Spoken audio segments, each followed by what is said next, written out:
Well, the number of them, starting from classic chart patterns, they help. They they never are a guarantee, but this one is such a classic one where you got a quadruple top and sort of like a call it a triangle, a bullish triangle that in majority of cases resolve to the upside. So the trend ended in April. The easy money ended in April. We got very overbought. Volatility was very, very high. Okay, we got overbought. I don't have other indicators here, but if you were to look at RSIs, MACDs, the classic ones, the conventional ones, they were really overbought. And you and I were thinking 3, 4 months ago, well, at some point, we still bullish gold. We still like the commodity, but everything has its time. And when it gets a little overdone, people take profits. It's natural. And those indicators, our oscillators, they help us to say, all right, this is a little bit too much. That's what happened in April. And what's been happening since April to now is just a consolidation. It's a consolidation. It's just a range type of trading. People got out. Some people are getting in. And the pattern, just the pattern itself, confirms that this is not the end of the bull market. It's just a pause, which lasted about 3 to 4 months, might last another month. Well, I'm not saying that we're going to break out today.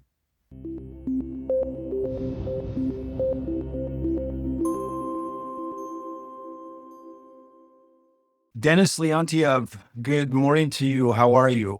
Great. How you doing, Andy? Good to see you. Good to see you. What and today, or what trades do you like currently that you are researching and examining? Well, we talked about gold a couple of days ago, and we talk about gold all the time. And right now, I'm looking at just a basic chart of GLD. If you can see that, What? it had a wonderful run since let's say last December to this April. And as you can see, this is a chart of GLD, and well, it went all the way up to 316, and then as you can see, it tested that 316 4 times. It did it once. So it got there in April, tested it in May, in June, in July. Now we're in August, and we're sitting at approximately 310 and a half. Pre-market, it's up about $1, so 311 and a half. It's a classic chart pattern, very bullish. There is no such thing as a quadruple top, as they say. I believe that it's going to break out to the upside any day. It could be in a couple of days. It could be in a couple of weeks, but I do think it's inevitable. Well, we're dealing with probabilities, not certainties, but it looks really good. And I would like to participate in it. As you know, we have positions in gold miners and GDX, a lot of things related to gold. But I think that you can just play GLD for somebody who doesn't have exposure to gold. You can just buy GLD before it breaks out, or you can wait for a breakout. But my idea is allocating a small portion of your portfolio, of your account, and buy call or some sort of a bullish strategy. I Got would, it. go ahead.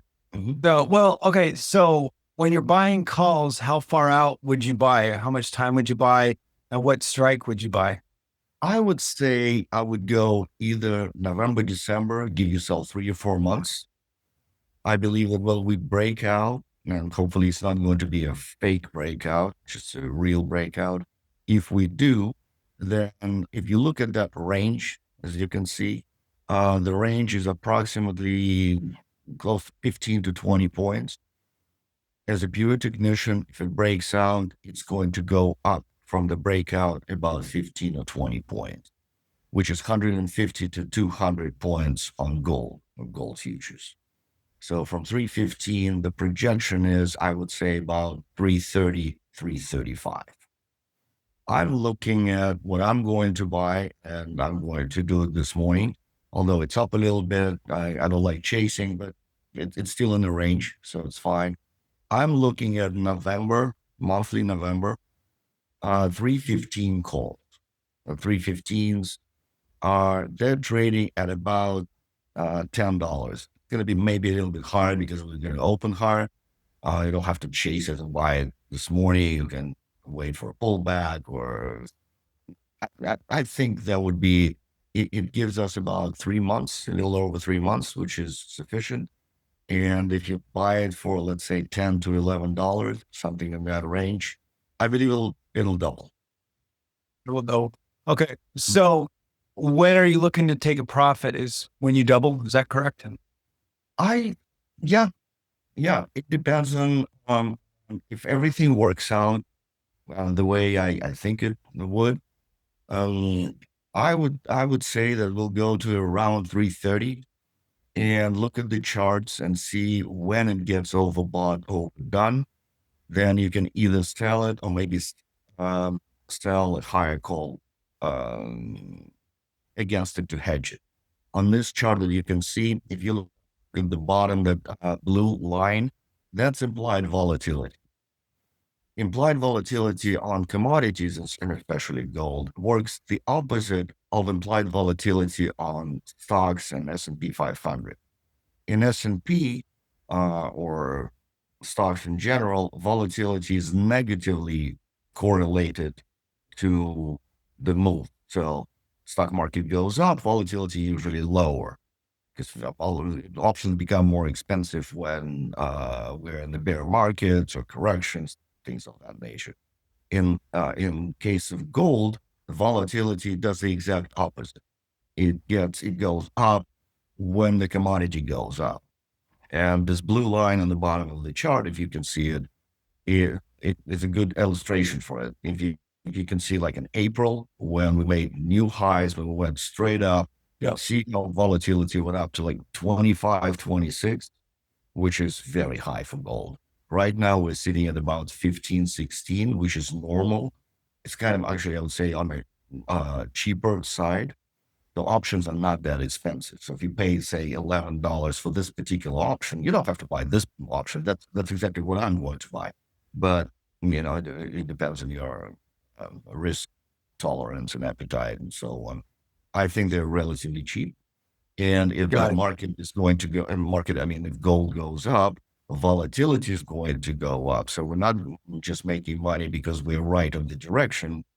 Hopefully we are, but also volatility will help us as well. And if it goes up, and if you see maybe it was a short-term overbought condition, you can sell something against it. Let's say you buy 315, it goes up, it breaks out, gets a little overbought. You can either take profit, or let's say you sell like 335, 340, 345 call against it, which is going to be very expensive. So the volatility of this particular option at the moment is about 15, but the volatility of 335 option is higher. It's trading at about 70.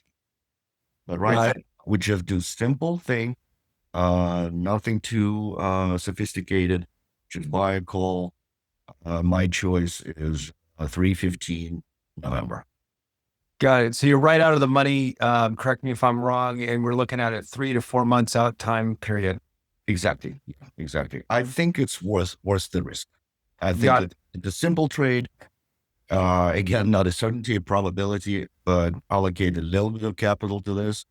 And like in case of our portfolio, I'm going to allocate 1%.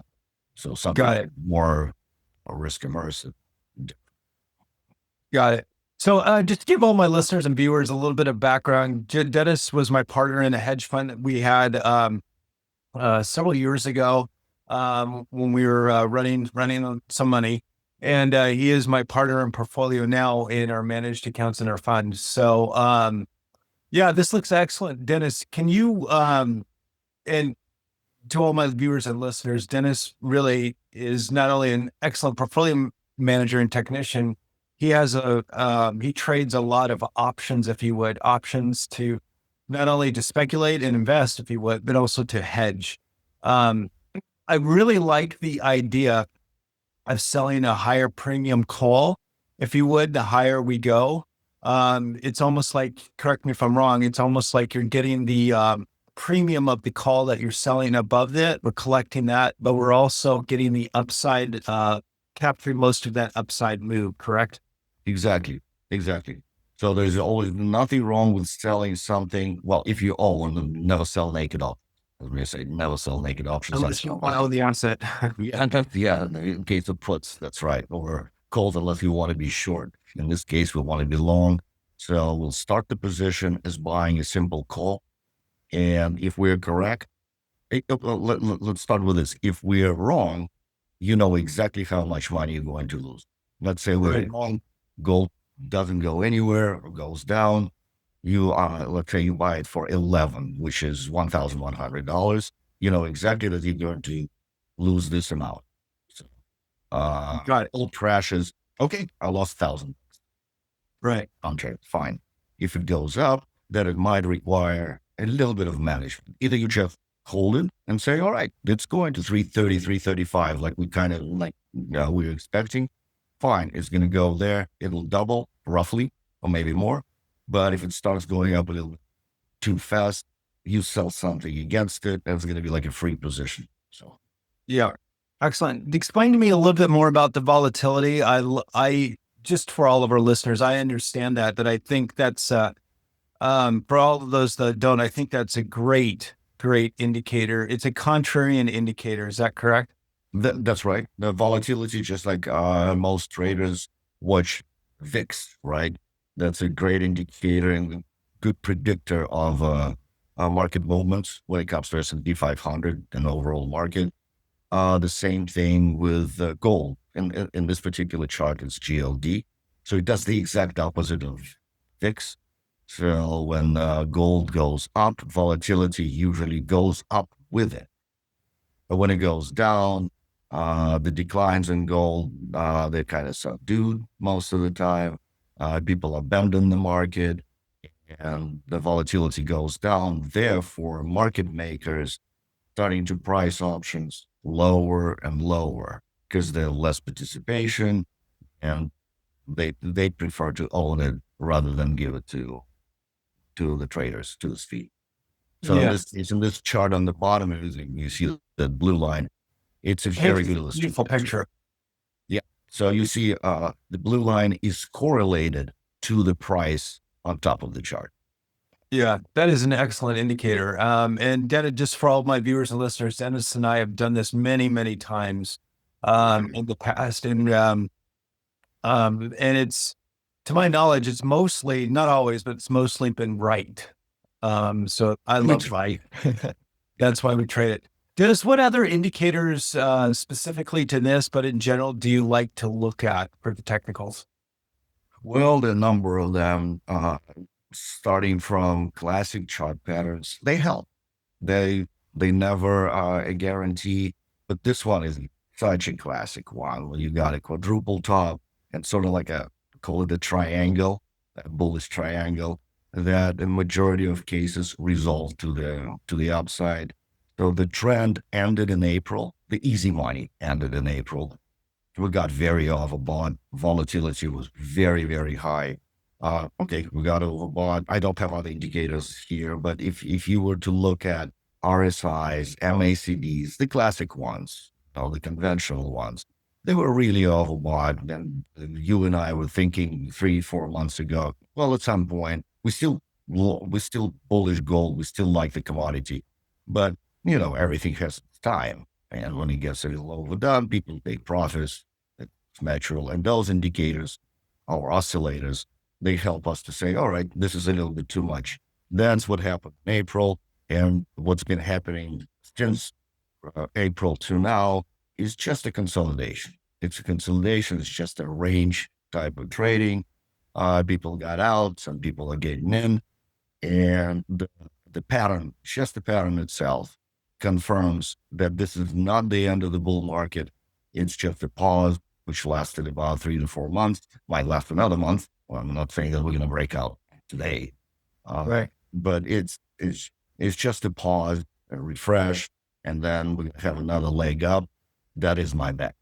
So that's Yeah. exactly what I'm going to do is when markets open. Yeah. Yeah, no, I think it's a great bet, actually. I really, really like this trade here. Um, a little bit also, to all my viewers and listeners, Dennis and I have been long gold. Well, for quite a while, we were really, really bullish, in the springtime in the first of the year. You see that explosion up, if you would. We did, and we are long-term investors as well as we are traders. We took a lot of profits really in April, right at that spike. So we had really good timing. The trading gods and the investing gods were with us, if you would. Uh, but I really took your advice, and then we had this. And I remember, I shouldn't say I remember. You and I were talking. Hey, Andy, we just got to take some money off the table. In our funds, we are very underinvested, even though we have a lot. We still have a lot, but we are underinvested, if you would, just because we took profits and we just had this huge spike up. Now, what you're seeing here, Dennis, is the potential here. Correct me if I'm wrong.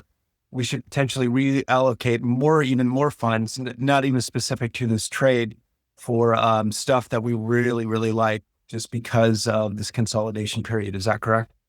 Precisely. When it got a little bit overbought, we thought, all right, are we still holding our favorite positions, favorite Hmm. stocks that we like? We just trimmed them a little bit. So, because portfolio management is as important as just picking stocks. So just to get a good Sharp ratio and not to have a big drawdowns. And we've been looking at it for 3 or 4 months. So we kind of became more traders than investors from a short-term basis. So we trimmed some of them pulled back. We started accumulating them back. Right now, as you know, we have a lot of cash. So we're not 100% invested. But I believe that when it comes to gold miners and precious metals in general, this consolidation is ending, and we're starting to reaccumulate those positions that we like, getting Yeah. ready for the next run, for better or for worse. Call option is just one of a simple example, because we are exposed to gold. We don't have position in gold itself, but as you know, we have several micro cap and small cap gold miners, as well as we're holding GDX and GDXJ ETFs.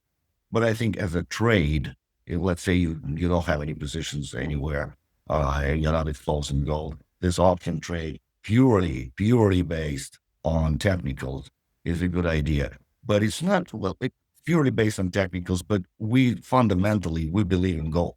We Yeah. believe this bull market is not over. Yeah. Far. So why not take advantage of it and allocate a little bit of money into a call option? You know how much you're going to lose. I think it makes sense to me. Yeah, no, it does make a lot of sense. And also to all my viewers and listeners, Dennis and I talk, our philosophy on this is you want to look at your portfolio as a three-legged stool that's very, very, so if you have one leg, it's very unstable. Two legs are unstable. With three legs, it's very stable. And the legs of that stool would be the fundamentals. We're very fundamentally bullish on gold. That'd be leg number one. Like number two would be the technicals, if you would, and that can mean anything from um, um, the chart, if you would, the patterns of the chart, and looking at good entry points. And I'd actually put the third fundamental. You say it's technical, but not, I wouldn't say third fundamental. The third leg is really volatility. Right. Um, and that is the sentiment of the market. And it looks like the volatility is really coming into our favor here. You have three legs, and it's the odds of winning are significantly higher with three legs as opposed to one or two legs. Oh, absolutely. Absolutely. I look at technical analysis, and when I, when we were younger, we were more technicians, long time ago, like 20, 25 years ago. Right now we're more fundamentally driven. I look at technicals as it's toolbox. Yeah. So, like you got your hammers and pliers and screwdrivers, but if you want to build a house, you cannot build a house without it.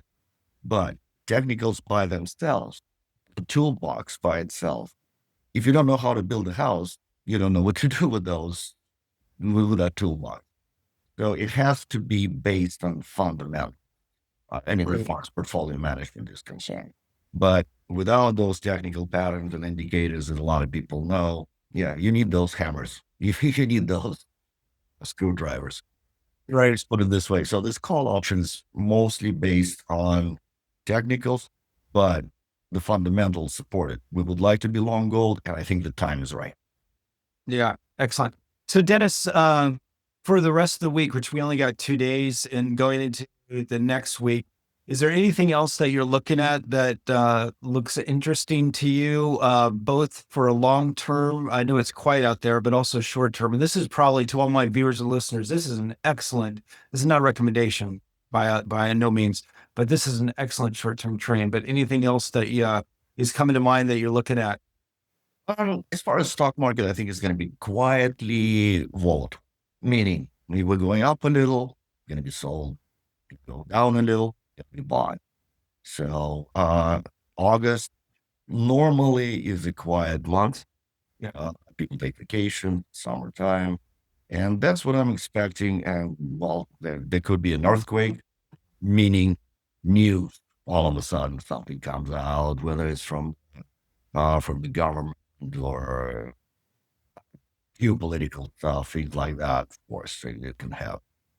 But overall, I believe it's going to be quiet. The trend overall of the stock market is probably over. We're going to be in some kind of weird range. Good for short-term traders. Excellent for short-term traders. Yeah. That we'll have something over this weekend. We'll take a look and maybe we'll look at a couple of stocks here and there and see if there are opportunities there. Got it. Real quick, can you pull up X or GDXJ? Actually, can you pull up GDXJ for us and let's analyze that if you can. Just a second. Let's see.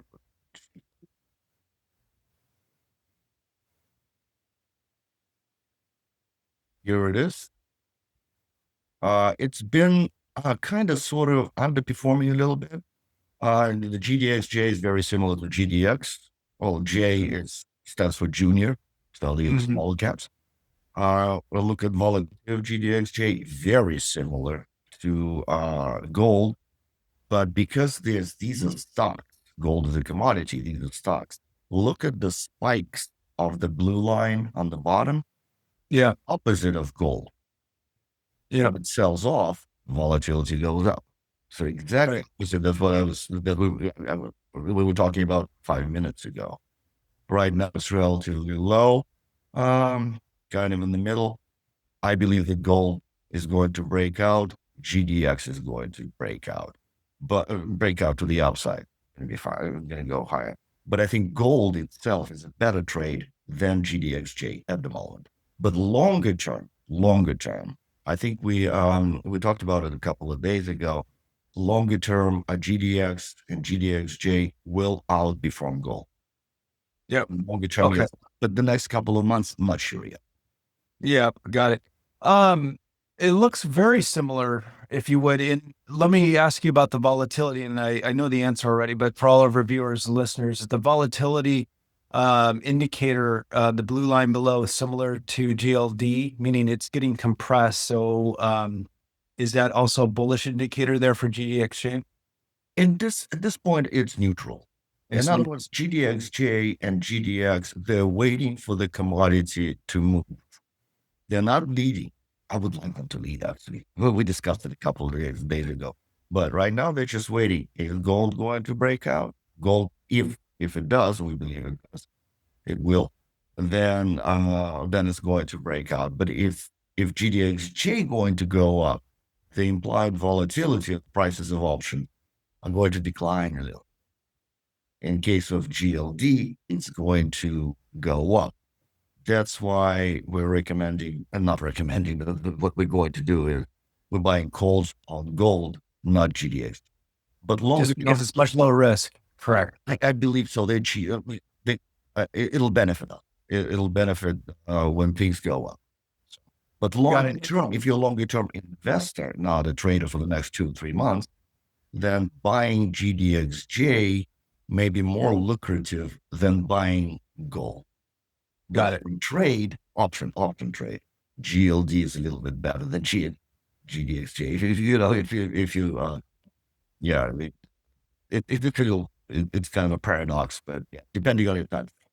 Yeah, no, I got you loud and clear. Also, you in your previous fund, in our previous fund, you did a lot of pair trading. Would this be a good pair trade here where you go long GLD and you short GDX or GDXJ? The other way around. If it's a pure long short kind of call it an arbitrage or a Right. trade. That's I, exactly what it is. yeah, I think that GDXJ. Let's look at it from a 1 year from now, the horizon. Let's say a year. I think that the index GDXJ will outperform gold. Longer term, I think it will outperform. The reason being, it's been following gold instead of leading. And I Right. prefer stocks in certain industries, including gold, to lead the metal, to lead the commodity. Right. So far, it's been following, but at some Yeah. point, whether it's next month or a few months from now, this the Gonna investors will catch up. realize that these companies are making a lot of money at this price of gold, and the money will flow from the commodity, from traders to investors.